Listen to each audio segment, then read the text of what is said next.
Hey gang, it's JC and this is the Daily Dose for Wednesday, September 14th, 2011, a combined venture with Mind Active in beautiful downtown Brentwood.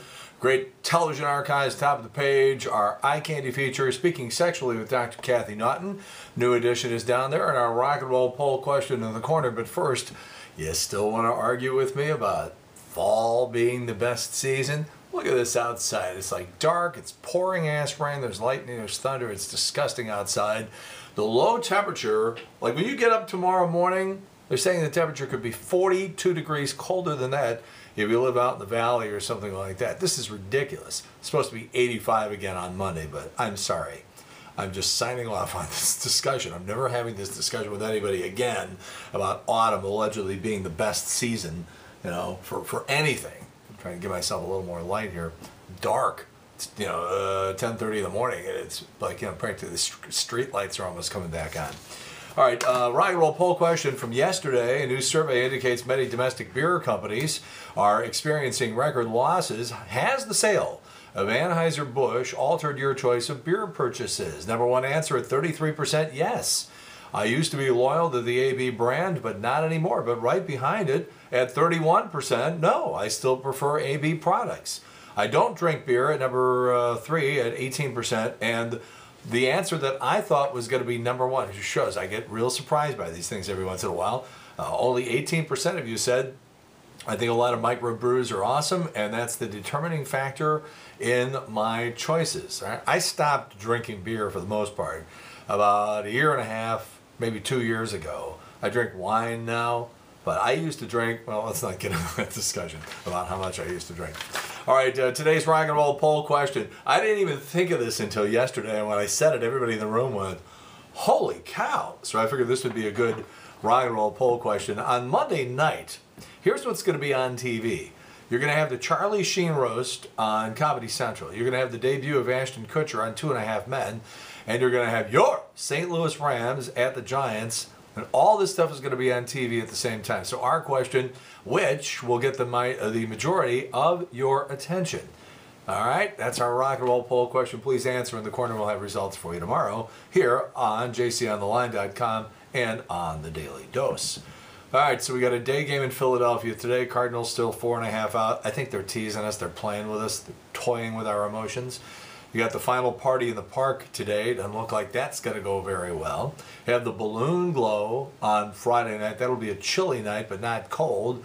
And then the Old Webster Jazz and Blues Festival on Saturday, and that's looking like that's going to be the pick day of the weekend because they're talking about rain again on Sunday. Trish Gazelle this morning plugging the Lebanese Fest, which also goes on this weekend. And she shows up on camera, and they go to the single shot along the bottom of the screen. It says Trish Gazelle, not KTRS radio, nothing like that. Trish Gazelle, Lebanese radio personality. God. Oh, man. Later on in that show, by the way, Tim Azell had put a blindfold on April Simpson, and if you've seen April, you know what I'm talking about. This girl is, shall we say, busting out all over. And she was wearing a button-down, very pretty, a very elegant-looking yellow sweater, and they put a blindfold on her and told her to start swinging at the piñata. And so she's got this band, and she's swinging around the piñata, and her opened right up. And she didn't even know what was going on. We almost had a look at the promised land there. Brenda Warner on The View tomorrow on ABC. We're going to have something to say about that tomorrow. I believe that's going to be our rock and roll poll question, by the way, having to do with Brenda Warner. She's got a new book out. And for those of us who are red-blooded American young men and have had a thing for Scarlett Johansson since the very first time we ever saw her and thought to ourselves, nah, we're never going to really be lucky enough to actually see the goods. Ho, ho, ho! Christmas has come early. Punch around a little bit on the internet and you will see pretty much everything that you need to see. It is all there, folks. It's all there. All right, what do we got here? The NFL season officially got underway last Thursday night. Ratings bonanza.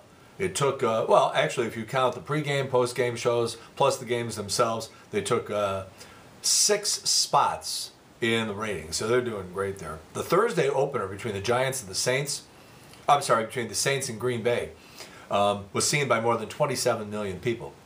Sunday's game, Dallas and the Jets, had 26 million people, so they got to be salivating over there at the NFL these days. Tonight on Conan O'Brien, the Sklar brothers from St. Louis. These are the guys, comedy team, brothers. They trying to get Jose Oquendo into the Baseball Hall of Fame. We just had them on the show a couple of months ago, and we're hanging out. Fun guys, very, very fun guys. They're going to be on Conan O'Brien tonight, and it says here as the musical guest. So I'm very, very confused by that. Oh, speaking of Brenda Warner, you think everybody's hurting. Well, but not the people who have the big money, right? Not necessarily. Kurt and Brenda, on the 30th of June, they sold their house at Old Warson Road for $1.2 million, taking a loss of $450,000 from what they paid for it in 2000 when they first moved here. So even the Warners lose $500,000 on the sale of a house. How about that? Rumor going around that Joan Rivers is dead. Incorrect. She says, I think the story came from Betty White, that bitch. Every once in a while, Joan Rivers still is funny. Not often, but every once in a while. 42% of American adults who have TVs are watching them between 8:15 and 8:30 p.m. That's probably the highest concentration of TV watchers all day. For people age 49 and younger, primetime watching is about 8:45. Those times, by the way, all Central times.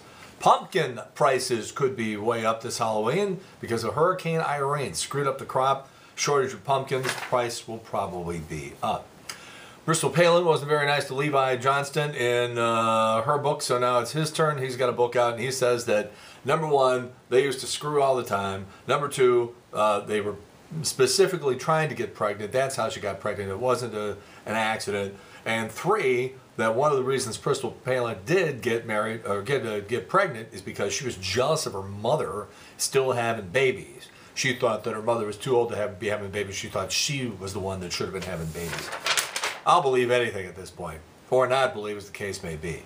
Paul McCartney might be making the fatal mistake again this weekend in Sussex, England. His girlfriend is 51. Paul is 69. They say they're getting married this weekend. Fleetwood Mac might be going on tour again this year, obviously without Christine McVie.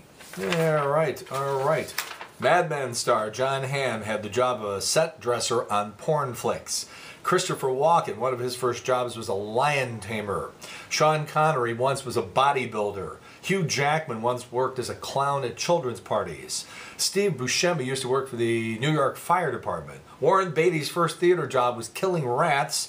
Danny DeVito was a hairdresser, and Brad Pitt wore a chicken costume to hand out coupons on street corners. These are all revealed in a new book about jobs that celebrities had before they became famous. A new study reveals the average person apologizes more than 2,900 times a year, and for me, that's just in the bedroom. Dick Cheney appeared on The View to promote his new memoir. Finally, it was his turn to experience torture. It was on this date, 1936, the first lobotomy was performed. Happily, we're able to say Martin Dugan is still alive today. There are only 8 days left in summer. By the way, I'm not happy about that. And our photo today on JC's Eye Candy is a riot. I'm not exactly sure what Michelle Bachmann's husband was trying to do to her, but maybe drive home a point, maybe get a little rise in the poll numbers, maybe stuff something into the ballot box. I don't know, but go ahead and look at that picture because it's pretty damn funny, and I think yous will like it. All right, that's it. JC's Daily Dose for Wednesday, September 14th, 2011, a combined venture with Mind Active in beautiful downtown Brentwood. Please answer our question. What are you going to be watching on Monday night? Are you going to watch the Rams? Are you going to watch Ashton Kutcher on 2.5 Men? Or are you going to watch the Charlie Sheen Rose? They're all on at the same time. If you don't have Uverse, you got to make some tough decisions or run around between rooms or record a bunch of stuff on 2 different DVRs, whatever. But you understand the gist of what we're getting at here. I got to explain it again. That's it. We'll see you tomorrow. In the meantime, we've beaten this one to death. Have a good one. See you later. Bye.